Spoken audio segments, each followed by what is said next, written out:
For certain reasons, this year I didn't give any talk on a conference or in present elsewhere. Instead, I produced a lot of teaching videos. To make the best of both, I decided to shoot a short clip and give a virtual talk on 5 highlights our group's research published this year. And the research has been published by these guys here, all of them PhD students of my group. I will choose to do this in 12 minutes, like at the Hemdsärmel colloquium. So, time's running, let's start right away. During investigations on nitrogen sources for luminescent materials, Peter Groß discovered a precursor named ammonium bispiritoborate, and this is shown down here. And this nice molecule features biureto ligands, 2 of them, and Peter Groß noticed that the crystal structure of the dimerization product of urea, biurate, was unknown. And so he decided to clarify that and to clarify some further steps of the decomposition. Biurate's crystal structure comprises infinite ribbons of hydrogen bonded molecules, yielding such a criss-cross pattern shown here. Believe it or not, this structure may also be described in the way of hexagonal closest packing of dimers. You better read and watch yourself. This crystal structure was relevant for a detailed look into the reaction sequence leading further towards carbon nitrides. Peter elucidated numerous details of the decomposition of biurate towards melon by a series of techniques and experiments. Different sizes of vessels, different techniques as you see here, and a detailed sequence of temperature programmed X-ray diffraction. Hot paper, open access, so enjoy reading. Employing these findings, we discovered the following material, which is an unprecedented host structure for divalent europium-based phosphors. By reacting strontium carbonate with boric acid, boronitride, and HPN2, Wolfgang Schnick will know it, Stefan Jans, shown down here, and his excellent master student Rebecca Erdmann obtained this strontium oxidonitridoborate. This material was also obtained employing the aforementioned precursor material ammonium bispiritoborate. The strontium ions, here in gray, find themselves in a matrix of BO3 triangles and BN2 dumbbells, the presence of which Stefan proved quantitatively by sophisticated thermal analysis shown here. Once under oxygen, the BN2 units get oxidized, so that's this blue curve here, and under pure nitrogen this doesn't happen. So this is a nice proof, and this was the first proof for these BN2 dumbbells present. These dumbbells are unfortunately, as you might imagine from this tetragonal channels here, disordered in these channels, and the most probable model I show you here.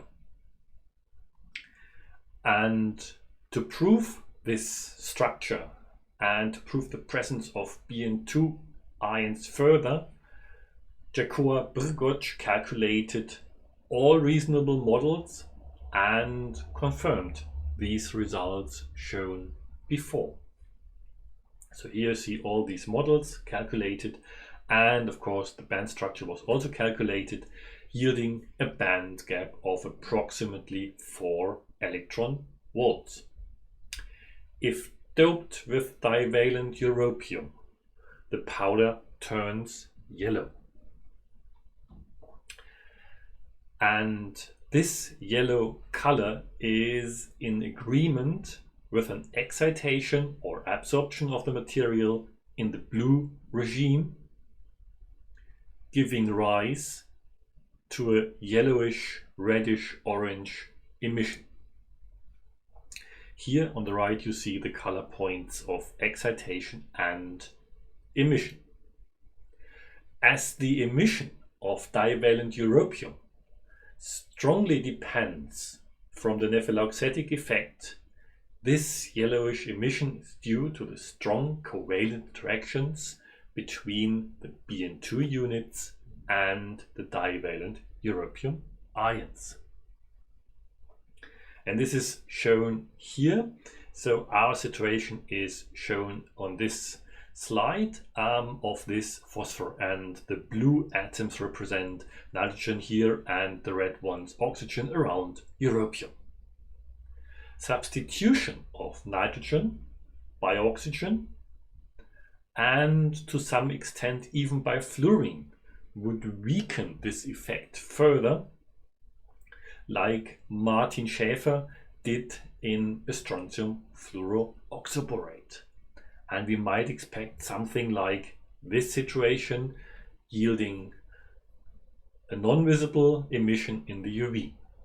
And that's what Martin Schäfer out of my group discovered for this strontium fluorooxoborate doped with europium.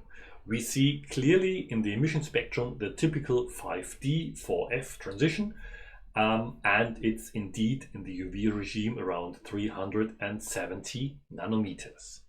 Here you see the excitation, of course, in the far UV. A special feature of this fluorooxoborate is its crystal structure.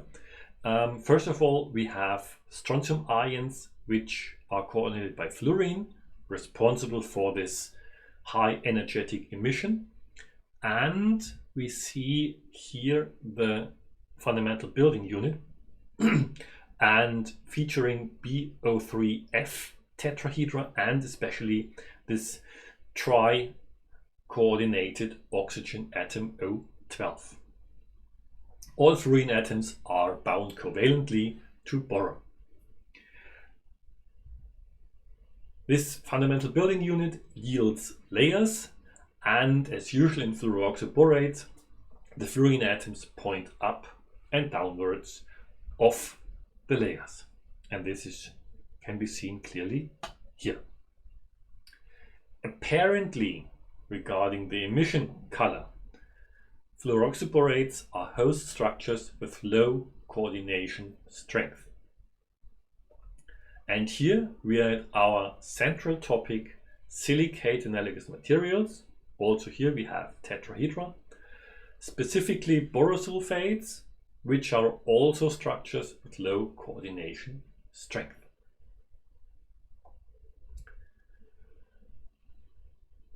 Philip Netsch has been working on this topic for a few years now, and he will finish his PhD soon.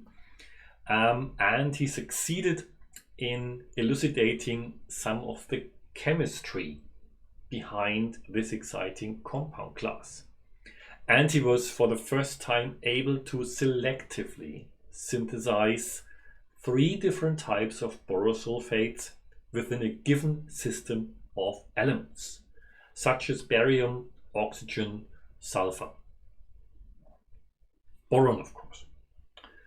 And the solvable thermal synthesis employed here, using solely pure oleum, yielded the first alkaline earth metal borosulfate comprising SOS bridges. And this is this compound here, of which we see the anion shown here, a molecular ion.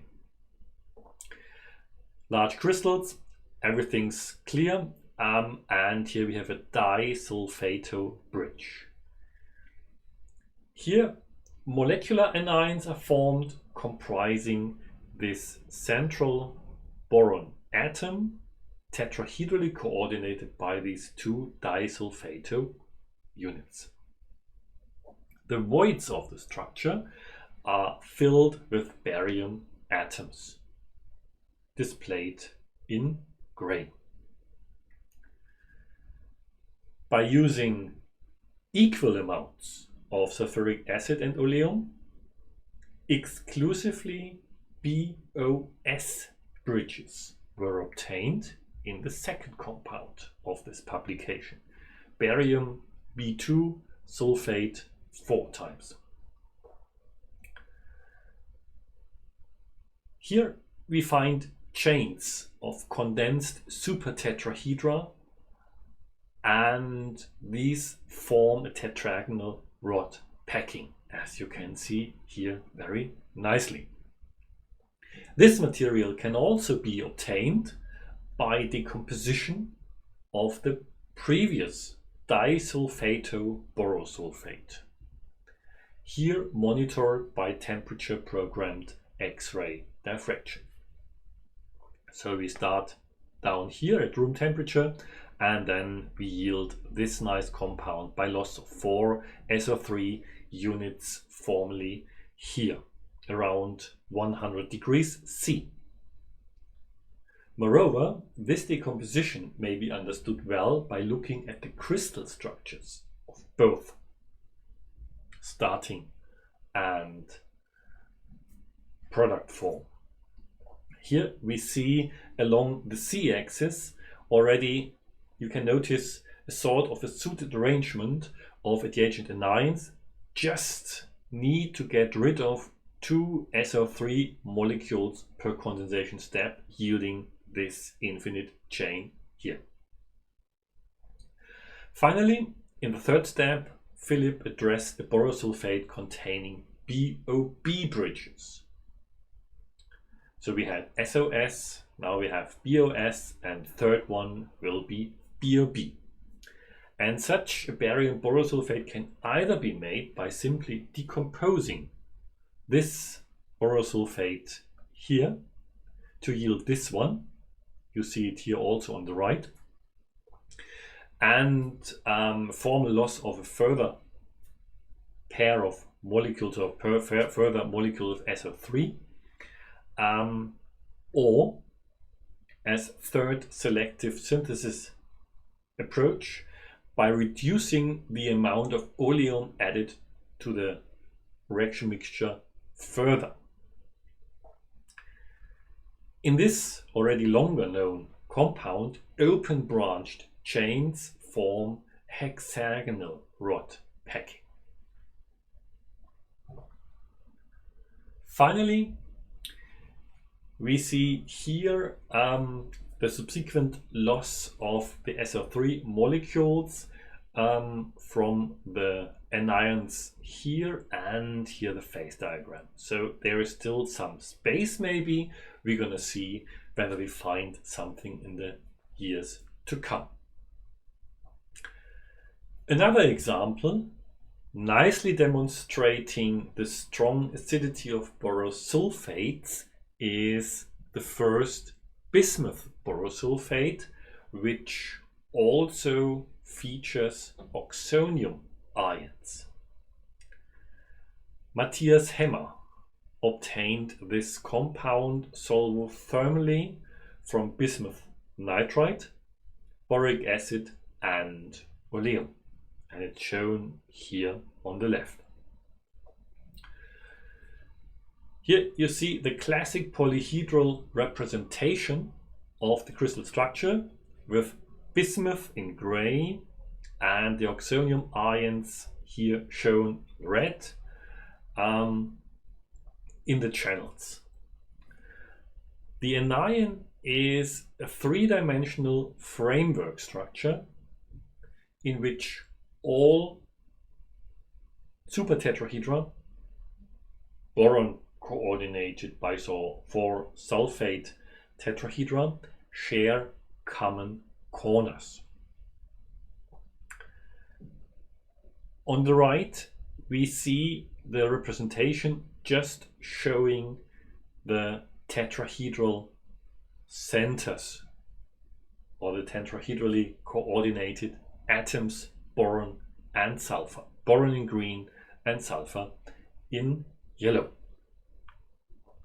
Apparently, we have 4 rings of these super tetrahedra here, and also 8 rings here. All these green super tetrahedra only share corners, no edges.